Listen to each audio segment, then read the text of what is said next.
म्हणून जो मार्गदर्शन करणारा व्यक्ती आहे, भक्त आहे, ही मस्ट बी एक्सपर्ट. वैष्णवांच्या 26 जे गुण आहेत त्यापैकी एक गुण आहे एक्सपर्ट, निष्णात.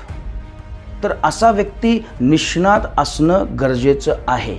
नाहीतर श्रील प्रभुपाद म्हणतात त्या पद्धतीने हे जग फसवणाऱ्यांनी आणि फसणाऱ्यांनी भरलेलं आहे.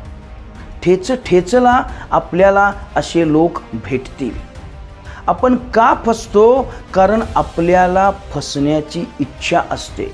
हे श्रील प्रभुपादांचं वाक्य आहे.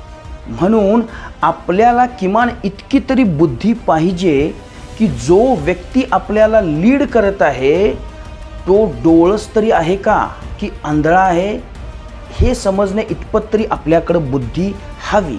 आणि जर आपल्याकडे ती बुद्धी नसेल तर भगवद्गीता सांगते काय करायचं. कृष्ण सांगत आहेत सततम कीर्तयंतो माम. चैतन्य महाप्रभू सांगत आहेत कीर्तनीय सदा हरी. आणि ज्यावेळी आपण फर्म कन्व्हिक्शनने, फुल फेथने ज्यावेळी हरिनाम घेतो त्यावेळी होतं काय? कृष्ण सांगत आहेत ददामी बुद्धियोगम, मी तुला बुद्धी प्रदान करतो.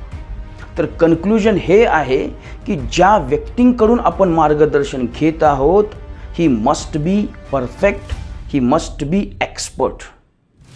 हरे कृष्णा.